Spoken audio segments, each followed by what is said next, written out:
সুন্দরবনের কৃষিতে এলো নতুন যুগ। কৃষিকাজকে সহজ ও লাভজনক করতে বসিরহাটের সীমান্ত থেকে সুন্দরবনের কৃষকদের জন্য আয়োজিত হলো বিশেষ কর্মশালা।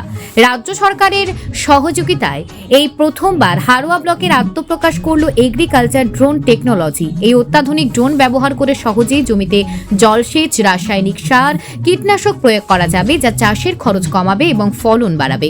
শুধু ড্রোনই নয়, কৃষকদের সুবিধার জন্য কৃষি যন্ত্রপাতি, ব্যাংকে tractor trolley, mini rice mill, power tiller, rice transplanter,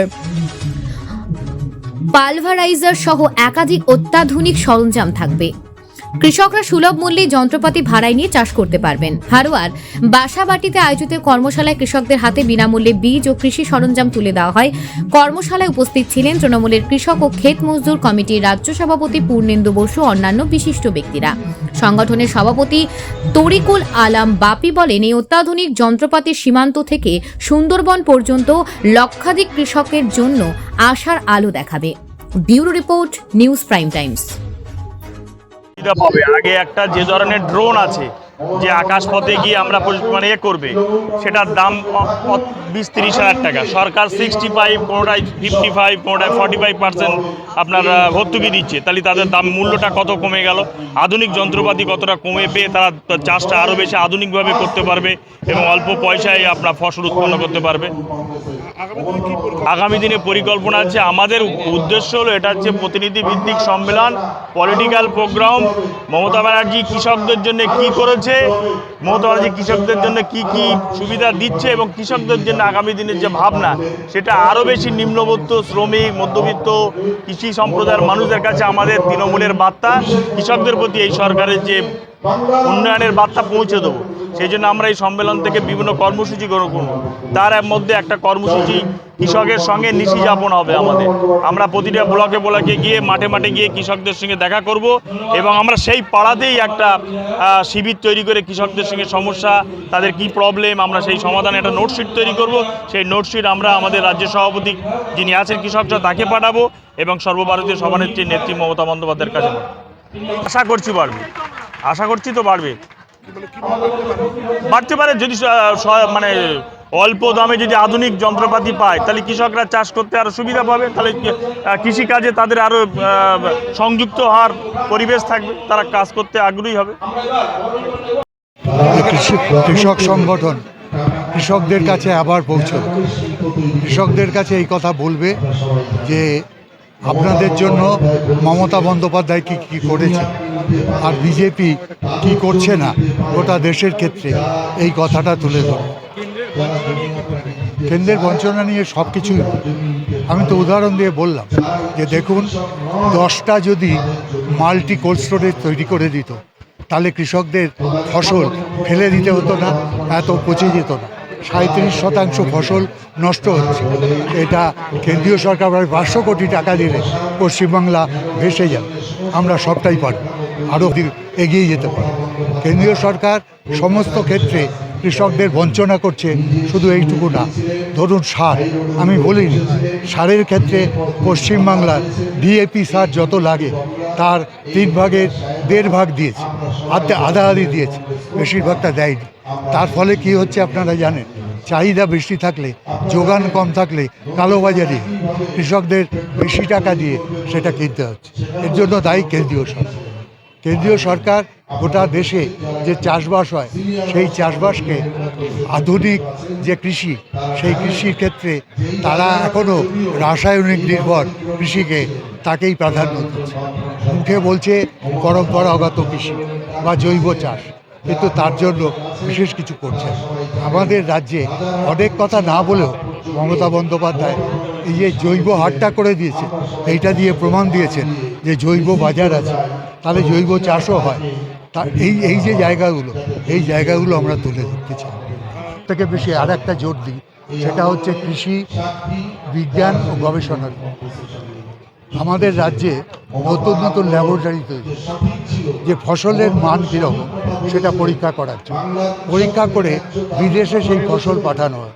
আজকে আমাদের রাজ্য থেকে প্রচুর ফুল, যেগুলো প্রাকৃতিক উপায়ে চাষ হচ্ছে, সেটা বিদেশের হোটেলগুলোতে যাচ্ছে। আমাদের এখানকার, আপনাদের এই জেলার যেগুলো আমরা ভাতের সাথে যে লেবু খাই, পাতি লেবু বলুন, কাগজি লেবু বলুন, গন্ধরাজ লেবু বলুন, ইংল্যান্ডের হোটেলে হোটেলে তার সরবরাহ হচ্ছে এবং আপনাদের জেলা থেকেই হচ্ছে। এইগুলো হচ্ছে আমাদের কৃষকদের সবথেকে ভালো কাজ। আমাদের কৃষকরা 5 বছর পর পর কৃষি কর্মণ পুরস্কার পেয়েছে দিল্লির হাত থেকে। প্রধানমন্ত্রী এই পুরস্কার হাতে তুলে দেয়। আমি একবারও যাই, আমাদের আধিকারিকরা গেছে, আমার সময় 3 বার পেয়েছি। তাহলে আমাদের রাজ্যে যে কাজ হয় এইটা তো তার বড় প্রমাণ। আমাদের রাজ্যে এত ভালো কাজ হওয়ার পরেও কেন এই রাজ্যকে বঞ্চনা করা হয়? আমাদের তো বলা যেতে পারে বোনাস দেওয়া উচিত, আমাদের কৃষকদের বোনাস দেওয়া উচিত, রাজ্য সরকারকে অনেক বেশি অর্থ দেওয়া উচিত যাতে আমরা ভালো কাজ করি। পশ্চিমবাংলায় কৃষিকাজের জন্য আত্মহত্যা নেই। আত্মহত্যা প্রধানত হচ্ছে অন্ধ্র, মহারাষ্ট্র এইসব জায়গায়, সেটা প্রধানত হচ্ছে তুলো চাষের। তার কারণ তুলো চাষ করার পর যে পোকা লেগে যাচ্ছে সেই পোকা তারা সারাতে পারছে না। এটা বিদেশিদের উপর নির্ভর করা, তাদের বীজের উপর নির্ভর করা। আমাদের দেশের কৃষকদের হাত থেকে বীজ কেড়ে নিয়ে ওরা সেই বীজ সাপ্লাই দিচ্ছে, সার সাপ্লাই দিচ্ছে এবং কোটি কোটি টাকার কৃষক যে বীজটা ব্যবহার করে, বিষ অর্থাৎ কীটনাশক, সেই কীটনাশকের জন্য কৃষকদের কত টাকা খরচ হয় এক একজন কৃষকের জিজ্ঞেস করুন, জানুন। কৃষি যন্ত্রপাতিগুলো কৃষকরা এখন আমাদের ওয়েস্ট বেঙ্গলের গভর্নমেন্টের সাবসিডি স্কিমের সুবিধা পেতে পারে। এই যন্ত্রগুলো তারা অনলাইনে বছরে 2 বার অ্যাপ্লিকেশন হয়। অ্যাপ্লিকেশন করলে তার অ্যাপ্লিকেশনটা অ্যাপ্রুভাল হলে যন্ত্রটা প্রথমে ক্যাশ টাকা দিয়ে তাদেরকে কিনতে হবে। কেনার পরে যে সরকারি নিয়ম অনুযায়ী এফএমবি স্কিমে 80%, এফএফএস স্কিমে 50% এবং ওটিএসএফআই স্কিমেও 50% সাবসিডি পাওয়া যায়। এফএমবি স্কিমে বড় বড় যন্ত্র আছে, যেমন agriculture drone, tractor, thresher, cultivator, rotavator, এই ধরনের বড় যন্ত্রগুলো পাওয়া যায়। আর এফএসএসএসবি স্কিমে একটু মাঝারি, যেমন pulveriser, mini rice mill, mini oil mill, power tiller সহ আরও অনেক যন্ত্র পাওয়া যায়। হ্যাঁ, বর্তমানে তো এগ্রিকালচার ফিল্ডে আমরা দেখছি একদমই লেবারের খুবই শর্টেজ। সেখানে যদি আমরা যন্ত্র ব্যবহার করি, এই যন্ত্রতে একদিকে আমাদের যেমন লেবার খরচ সাশ্রয় হবে এবং প্রোডাকশানেও আমরা যেমন ধান রোয়া যন্ত্রে দেখেছি উৎপাদনেও ফলন বেশি হবে। 2 দিক থেকে ফার্মাররা বেনিফিট। আমার নাম শাহরুখ মোল্লা, আমি ডাইরেক্টর ইচ্ছেপুরান ফার্মার প্রডিউসার কোম্পানি।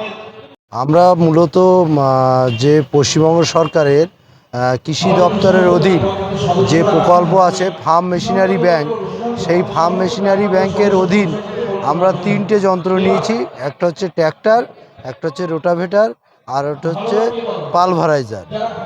তো এই যে ট্র্যাক্টর আমরা নিয়েছি, এখানে আমাদের প্রচুর কৃষকরা আছে যারা কম দামে তারা এই যন্ত্র ভাড়া নিয়ে তারা চাষের কাজে তাদের সুবিধা হবে এবং প্রচুর চাষি এখানে উপকৃত হবে। মোট যে প্রকল্পর স্কিম 10 লক্ষ টাকা, আমরা 9,98,000 টাকা আমরা এই স্কিমে আবেদন করি এবং আমরা 7.5 লক্ষ টাকা আমরা ভর্তুকি পেয়েছি।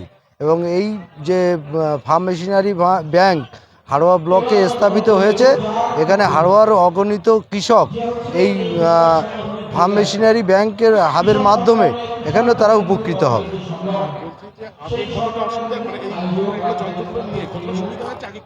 আগে যন্ত্র না থাকার ফলে কি হতো, টাইমলি কৃষকরা তারা চাষবাস করতে পারতো না, কারণ একসঙ্গে ধরুন রোয়া বাঁধা করতে হবে, তাহলে একসঙ্গে অনেক জমি চষার প্রয়োজন ছিল। তো সেই ক্ষেত্রে এই ধরনের মেশিনারি যত ব্যবহার হবে তত তাড়াতাড়ি কাজটাকে তুলে দেওয়া যাবে আর কি।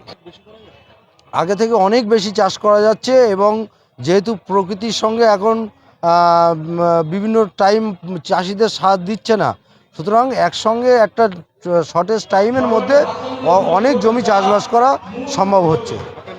আমার নাম নাসির হোসেন।